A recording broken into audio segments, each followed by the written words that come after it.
All right, we're all here today, so let's get started. We're going to get started. This is the third grade math team, and we're going to talk about our focus and skill standard is operations algebraical thinking. And we use the math map as our basics for this. Okay. Okay, so last time when we met, we talked about using operations in algebra because it's the biggest number of tested items and we'll get the biggest bang for our buck. So we decided we'd break them down by level. So what I'll do is I'll say the level and you tell me how many of your students got there. And Laurel, you're going to record it down, right? Okay, how many of your students got 151 out of 170? I had 3 out of 19. I had 0 out of 18. And I was 2 out of 17 in my gen ed, and then with our special ed population was 5 out of 13 in that group. Okay, got that? Mm-hmm. Okay, 171 to 180. I had 2 out of 19. I had 2 out of 18. And I was 4 out of 17 and then 4 out of 13. So a lot of the kids are Yes, there already. exactly. Okay, 181 to 190. I had 6 out of 19. I had 6 out of 18. I was 5 of 17 and 3 of 13 in that group. 191 out of 200. I had 7 out of 19. I had 8 out of 18. 3 out of 17, but only 1 out of 13. And out of that group right there was 2 out of 2 were ELL students. Okay. So it's another little subgroup. Mhm. Mhm. Yeah. Okay, for 201 to 220, I had 1 out of 19. I had 0 out of 18. I was 3 out of 17 and 0 out of 13 for that special ed population. Okay, 221 to 220, 0 out of 19. I had 2 out of 18. 0 out of 17 and 0 out of 13. So you can see by the time we moved up to those top 2 tiers, Right. the 2 groups I work with were both in the low bracket. So, all right. So the instructional information piece about the mastery, Laurel, what do we think? Well, to be on track, we have for the beginning of the year 192.1, mid-year 198.5, and the end of the year they have to be at a 203.1. And that's the overall Right. score. All right, Okay. and then so if you look at the numbers we just came up with, that's a pretty good distribution. Then if you look at that 192, we had a total of 18 kids in that group. That's a nice representation of what should be in that middle group. It's very similar to a bell curve, though, if you look at it, but at the low end, we're actually sitting to the low end of that Mhm. with 5 in the first group, 8 and 17. So We have a big group that's just about there, too. yes, that's Mhm. wonderful to see, though, is that they're really close to being over the hump to be able to have that at a mastery level. The problem I worry with and I struggle with all the time is worries about those students that are below Mhm. the IEPs and the students' averages on that. So majority of the IEP students and ELL students are at the bottom level. It was nice to see, though, that the ELL on this part of the math actually don't struggle as much in math as they do in the ELA part. So in ELA, the ELL students struggle more, where in the math they can compute the numbers pretty well, which is a good thing to see. So, as far as instructional strategies, I know in my group or in my classroom, I did the daily math bell work, and we're Yeah. working through the My Math program. Is that Same. same? Yep. What about in your co-taught? Well, in the co-taught, we don't just have them do the daily math by themselves. We actually let them pair up and do some think pair shares with the students and work together. A lot of it is more. You guys probably do a lot more of the individual work, where our students were working more in small groups and smaller instruction pieces, and we chunk our information in smaller chunks. So where you might cover something in a day, it takes us a day and a half to 2 days to get to the same component pieces. So I would think the speed of ours, although, and then the chunking of what we do, but that would be some 2 big strategies that we're going to change and try to work through. Great, great. Well, we've set aside our intervention time on Tuesdays and Thursdays. We have about 30 minutes a day where we have the intervention specialists also available. We also have our project help tutor available. So I really, knowing that this is a big item, a big ticket item on the testing, I think that we should really focus on it during our intervention time moving forward. What do you guys think? I think agree. Okay. I do agree with that.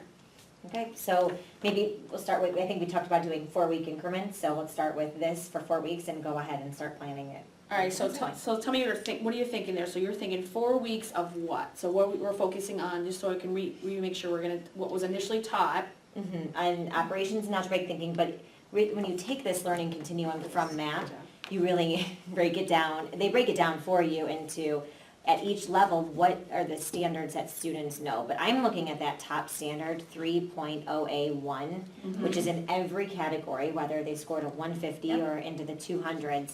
Interpreting products of whole numbers, for example, 5 times 7 is the total number of objects in 5 groups of 7 each. And that really kind of flows into the other standards down below. That's a huge building block for us. So if we could really focus on that, we're gonna get a bigger bang for a buck, especially in like 3.0A7 and 3.08D. Right. So if we really, So if you're saying it, so I just make sure I'm hearing this right. So we're gonna really focus in our big groups then, we're gonna focus on this number one strategy, and from there, it's gonna build, we're gonna be able to get the students then to improve in 3087 and 308D. right, Awesome, which is great. common across all of the, from 150s to 200s. So from all the RIT scores, it actually flows into every one of them, okay? Because I really focused, since I was the special ed piece, I focused at the small end. I know it was in my group of students, but I didn't know it flowed all the way through. So that's really nice to see that I know it's not something that we can share across all of 3rd grade. So that's what I'd like to see, that's wonderful. Yes, definitely. So let's figure out how we want to break down the students. I know that it'll be the 3 of us. We will have the intervention specialist and also our project help tutor. So let's figure out where can we get the best bang for our buck with people and in group sizes. Okay. So that small group, the 150 to the one, let's say if you put the next 2 groups kind of together, 151 to 170, there's 13 kids in that group. Mm-hmm. Who do we want to put with that first group? I can take that group. Okay. I think that's a great idea. You have, you had the lowest number of low-end students, so maybe there's Thanks. something that you do, and something you do that will benefit those students differently, especially since Heidi's been working with them so much. It would be nice to work with somebody different. Any ideas of how you might want to do that with? Or? I was thinking with them, hands-on learning centers. Perfect. I was thinking I could have 3 rotations. I could take the first group, and then the project help tutor Mhm. could take another group, Great and idea. then probably set up the 3rd group on Compass. Oh, okay. So, Perfect. That would be a nice way to do that. So having that project help tutor will make Right. small groups. So you're talking about 13. Your groups would be between 3 and 4 kids. That's Right. wonderful. Mhm. That's nice small group work. All right. So that next group is 180 to 190. You know, I'll go ahead and take them. Okay. if That's that's 17 okay. kids. So So that's a good size, and maybe the intervention specialist can join me on that. And because we're close, we really just want to work on bumping them up to the next level. So I'm thinking direct instruction where we reteach the concept, Yep. since they're just about there, and then also using Compass. And since there will be 2 of us, we can really break them down into parallel groups where we both are doing direct instruction in 2 different rooms, and make sure we're just both on the same page with each other. Does that sound okay? I think it's a Yeah. great idea Okay. because Good. it's a nice group. That if that group passes up, if they actually are successful in getting this grasp of these concepts, then that group might continue to grow smaller as the year goes on. Mm-hmm. That we'd have more move up to our groups at the higher end, and then it would just kind of make it more equal. And I think it's a great idea. Great. Well, that would leave about 24 kids for you. Wow, why did I get the most?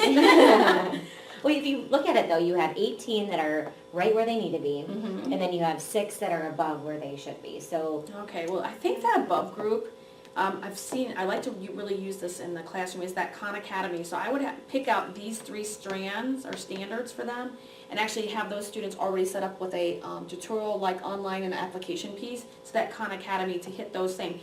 So it would be the same information, but I'm gonna kick it up 1 level higher.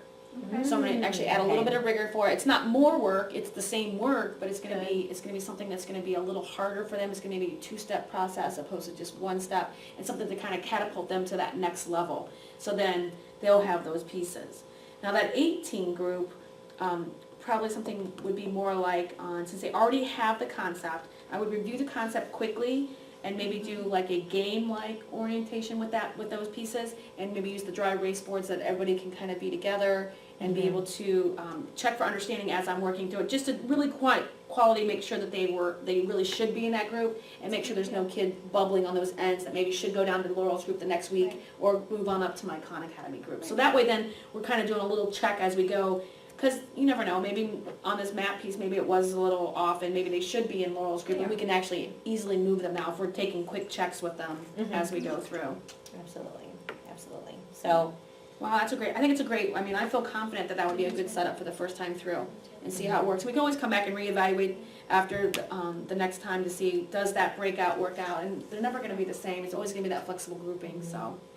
And since we're gonna be doing this for 4 weeks, next time when we meet, we can come up with that quiz and also talk about Yeah. what that, we need to know how this is working. And we'll progress monitor in the meantime, when we come back in 2 weeks, we can see, is there any change that needs to happen? Okay. Do students need to move?